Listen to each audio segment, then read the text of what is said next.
A Rússia admitiu que as explosões desta terça-feira num depósito de munições na Crimeia foram um ato de sabotagem e prometeu uma investigação. Putin acusa Washington de querer prolongar a guerra na Ucrânia e de alimentar conflitos noutras partes do mundo. Noruega na máxima capacidade de produção de gás. A Alemanha enfrenta novos desafios na procura de alternativas ao gás russo. Retoma do acordo nuclear iraniano. Bruxelas recebe resposta de Teherão ao projeto de entendimento que pretende ressuscitar o acordo de 2015.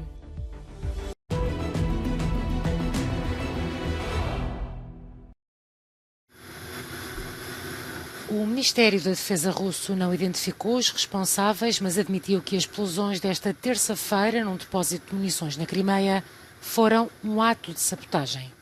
2 pessoas ficaram feridas e milhares foram retiradas numa área de 5 quilómetros à volta do depósito. Estamos agora a acompanhar a declaração oficial do Ministério da Defesa que diz que a emergência de hoje foi causada por sabotagem. Já compreendemos o que se está a passar.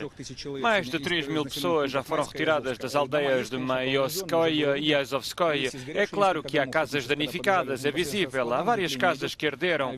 Quando nos deslocamos aos depósitos, podemos ver várias casas privadas a arder. Só agora estamos a deixar entrar pessoas na zona do perímetro. Assim que as detonações terminarem, a Comissão começará o seu trabalho. Segundo o Ministério da Defesa russo, os incêndios causados pelas explosões provocaram danos numa central elétrica, em linhas elétricas e ferroviárias e em várias casas. Vladimir Putin acusa Washington de querer prolongar a guerra na Ucrânia e de alimentar conflitos noutras partes do mundo. As declarações do presidente russo de 69 anos foram feitas esta terça-feira em Moscovo durante uma conferência de segurança da Rússia. Como sabemos, os Estados Unidos fizeram recentemente mais uma tentativa deliberada de mandar mais achas para a fogueira e destabilizar a situação na região da Ásia-Pacífico. As declarações do presidente russo surgem poucos dias após a visita de uma delegação do Congresso norte-americano ao Parlamento de Taiwan para reafirmar o apoio à ilha de 23 milhões de habitantes. A visita foi vista pela China como uma provocação, um ponto de vista partilhado pelo presidente russo. Vemos também que o Ocidente procura alargar o seu sistema de blocos à região da Ásia-Pacífico, semelhante à NATO na Europa. Para esse fim, estão a ser formadas alianças político-militares agressivas, tais como AUKUS, entre outras.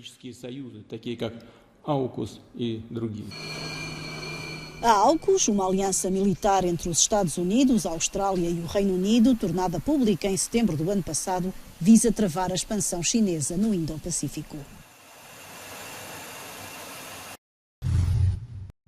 A Alemanha está a enfrentar novos desafios na procura de um substituto para o gás russo. Ao contrário do que era esperado, a Noruega está na máxima capacidade de produção e não consegue aumentar mais os fornecimentos à União Europeia. Uma informação adiantada pelo primeiro-ministro norueguês durante uma visita do chanceler alemão Olaf Scholz a Oslo. Disse ainda que a Noruega já estava a fornecer o máximo que podia. Além disso, a expansão da produção de gás não cabe ao governo, mas às empresas, assegurou. A seguir à Rússia, a Noruega é o segundo maior fornecedor de gás da Alemanha. Desde a invasão russa da Ucrânia, as importações norueguesas de petróleo e gás aumentaram significativamente, o que tem permitido à Alemanha encontrar algumas alternativas às importações da Rússia. Com o boom das exportações de gás, o superávit da Noruega bateu recordes. O país é o maior exportador de petróleo e gás natural da Europa Ocidental e o segundo maior vendedor de gás. Às portas de Zaporíjia, uma pequena ilha guardou durante anos um tesouro incalculável para a Ucrânia. Um museu recheado de quadros, armas e cerâmicas antigas que Natalia Sergic tomou como missão defender. Com a aproximação das tropas russas à cidade, a curadora decidiu encher um caminhão com as peças mais valiosas e fazê-las chegar a um porto seguro. Começámos a retirar os artigos a 23 de fevereiro, quando soubemos que Putin tinha reconhecido as repúblicas autoproclamadas de Lugansk e Donetsk. A 24 de fevereiro, quando foi lançada a ofensiva militar na Ucrânia, começámos a empacotar as coleções para que fossem retiradas. Nos 5 dias seguintes, fez cerca de 1000 quilómetros sob a ameaça constante dos aviões de guerra que rasgavam o céu. O exército russo foi parado a cerca de 40 quilómetros de Zaporídia, sem conseguir tomar o controle da ilha-museu. De acordo com a Unesco, 175 espaços culturais ucranianos foram danificados desde o início da invasão russa. Kiev estima que cerca de 100 museus nacionais e 17 mil objetos culturais do país se encontram em territórios ocupados. Emoções contidas em Bruxelas, mas o acordo nuclear iraniano pode estar ao virar da esquina. Depois da recepção da resposta de Teherão ao projeto de entendimento que pretende ressuscitar o acordo de 2015 sobre o controverso programa nuclear do Irão. Só posso confirmar que recebemos a resposta iraniana na noite passada. De momento estamos a estudá-la e a consultar os outros participantes do Plano de Ação Conjunto Global e os Estados Unidos sobre o caminho a seguir. O pacto denominado Plano de Ação Global Conjunto destina-se a garantir o caráter civil do programa nuclear iraniano e a dissipar os receios ocidentais que o regime de Teherão estivesse a utilizar o programa nuclear para fabricar armas atómicas, apesar dos desmentidos de Teherão. Entrou em vigor em 2015, mas o acordo desfez 3 anos depois com a retirada unilateral da administração de Donald Trump e a reimposição de sanções económicas contra o Irão. Em resposta, o país acelerou o programa atómico, chegando ao ponto de produzir 60% de urânio enriquecido em 2021. A chegada de Joe Biden à Casa Branca abriu a possibilidade para uma retoma das negociações. Foram feitos esforços nos últimos 16 meses para restaurar o acordo e a luz no fim do túnel parece agora mais próxima. O ministro grego das Migrações acusou a Turquia de forçar o grupo de migrantes resgatado esta segunda-feira a atravessar a fronteira para a Grécia e confirmou a morte de uma criança. Os 38 migrantes, na maioria sírios, ficaram retidos durante vários dias numa pequena ilha no rio Evros.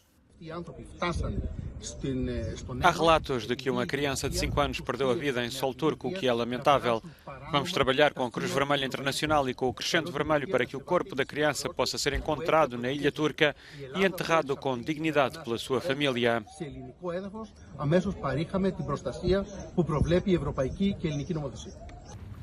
Segundo o ministro grego, o grupo foi encontrado num barco a cerca de 4 quilómetros da ilha.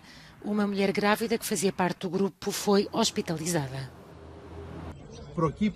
Estas pessoas chegaram a Evros porque a Turquia as obrigou a atravessar ilegalmente as fronteiras da União Europeia. A Turquia deve respeitar as suas obrigações ao abrigo do direito internacional. Assim que os migrantes se encontraram em solo grego, fornecemos imediatamente proteção, em conformidade com a legislação grega e europeia. De acordo com as autoridades gregas, os migrantes são 35 sírios e 3 palestinianos. Entre eles estão 7 crianças e 9 mulheres, uma delas grávida. Permanecem num centro de acolhimento e vão ser examinados pelas autoridades. Quando uma aparente calma parecia regressar ao Quênia após ser conhecida a vitória de William Ruto, as tumultuosas águas pós-eleitorais do país africano voltaram a ser agitadas esta terça-feira pela oposição. Raila Odinga contesta os resultados das presidenciais em que conquistam o segundo lugar com 48,9% dos votos contra os renhidos 50,5% de Ruto. A derrota, correspondente a cerca de 230 mil eleitores, foi já confirmada pela Comissão Eleitoral Independente do Quênia. Mas Odinga rejeita a decisão e diz estar disposto a esgotar todos os meios legais até ver os resultados revistos. O que vimos esta segunda-feira foi uma farsa e um desrespeito flagrante da Constituição e das leis do Quênia por parte do Sr. Presidente e de uma minoria de comissários da Comissão Eleitoral.